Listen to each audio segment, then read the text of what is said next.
চাঁদপুরের সড়কের জায়গায় দখল করে গড়ে ওঠা শতাধিক অবৈধ স্থাপনা উচ্ছেদ করা হয়েছে। দিনব্যাপী পৌরসভার বাবুরহাট এলাকায় অভিযান চালায় জেলা পরিষদ এবং সড়ক ও জনপথ বিভাগ।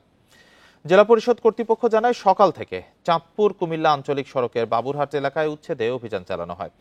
এ সময় চাঁদপুর কুমিল্লা আঞ্চলিক সড়কের গড়ে ওঠা প্রায় শতাধিক অবৈধ স্থাপনা উচ্ছেদ করা হয়। সড়কে যানজট নিরসন ও যানবাহন চলাচল সুগম করতে এই উচ্ছেদ অভিযান বলে জানায় জেলা পরিষদ।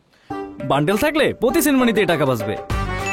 বিকাশ সেনমানি বান্ডেল কিনে জিতুন প্রতি লেনদেনে। সড়ক বিভাগ ও জেলা পরিষদের জায়গায় লিজকৃত যে সকল স্থাপনা ছিল তা ইতিমধ্যে বাতিল করা হয়েছে বলেও জানানো হয়। অভিযানের আগে কিছু ব্যবসা প্রতিষ্ঠানের মালিক নিজেদের স্থাপনা সরিয়ে নেয়। অভিযান বাস্তবায়নে সড়ক বিভাগ ও যৌথ বাহিনী সহযোগিতা করে।